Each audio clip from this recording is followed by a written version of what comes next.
Okay, let's start. Trinity B2. Let's start with an writing. So, how we do write an argumentative essay? First of all, you have a title. This is the most important thing you have to do. It's get a title. With all the text you need an introduction. Like introduce the text you have written.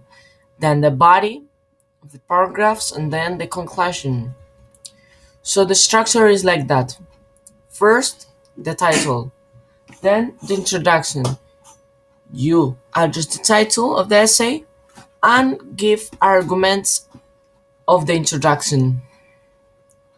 Then the body. It remains like 2 or 3 paragraphs, but it's like 2 or 3. Each paragraph should contain a central argument with support ideas, like ideas you have in your brain and you give on the text of an argumentative essay. And then you can conclude with the idea with contract your arguments. And then to finish, you summarize your opinion, which are based on the arguments you have given. So let's see an example. Chocolate milk at school. I do not agree with the idea that chocolate milk should be taken out of school cafeterias. Chocolate milk in school cafeterias says that people think that the sugar in chocolate milks is not healthy. They want to take it out of the cafeterias. This is not a good idea. Kids who buy the lunches in the cafeteria don't have many choices. There might be only one thing they can have for a main dish of vegetable. Then they can choose chocolate milk instead of white. If they can choose, they might eat more potato chips, cookies, donuts, and other junk food. Plenty of kids buy only junk food for lunch. Chocolate milk is better than soda or gutter roads. Kids who bring lunch need to buy a drink, and these kids could bring a sugary drink instead of buying milk. Even though chocolate milk has some sugar in it, it is still better than other things to drink. It has vitamins and minerals, so that's still a good thing. I think it is better for kids to at least drink some milk than not to drink milk at all. And some kids just don't like white milk. This is what they say at the American Heart Association and the American Academy of Pediatrics. And I agree. Then let's write an article. You should have a title like saying and organize paragraphs into paragraphs. You should include your opinion and try to persuade the reader. Who reads the article must persuade him. So first the title and make it interesting for the reader to read.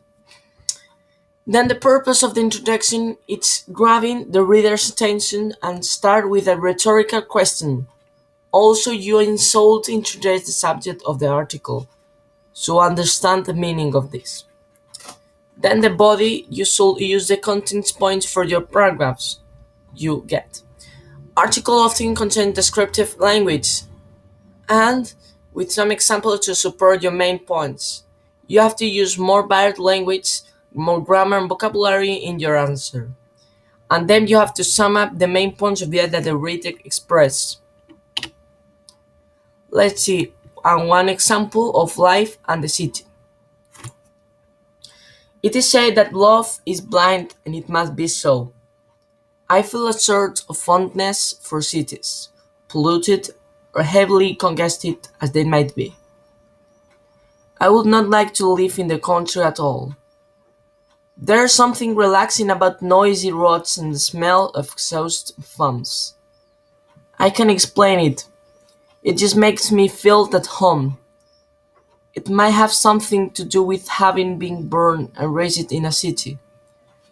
One gets used to the odors and the noise, and the sight of billiards at bursting products and the kids at the bus stops.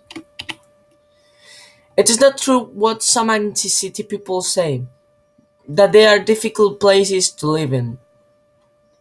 On the contrary, more and more people are choosing to live in them, as they have so much offer both socially and culturally. There's the theater, the shopping center, the multi-cinemas, the workshops, the concerts, and so on. In the cities, there is always somewhere to go, someone to meet, and something to think of. This is not the case of the country. I recently traveled to the hills to visit some friends of mine. What an awful experience I had. All that quiet and peace was nerve-wracking. I was secretly expecting something bad to happen to be able to escape from that silence and hear some noise. Needless to say, I did not like it at all. I got bored to the bones and arrived at the conclusion I never want to return. So never mind how heavily country dwellers criticize. Cities don't believe them. It is true that in the cities we have muggers and hooligans, but we also have music and people and cosmopolitan bars. And God, don't we love crowded bars? So thanks for listening to my explanations, and then I will publish my email and discursive essay.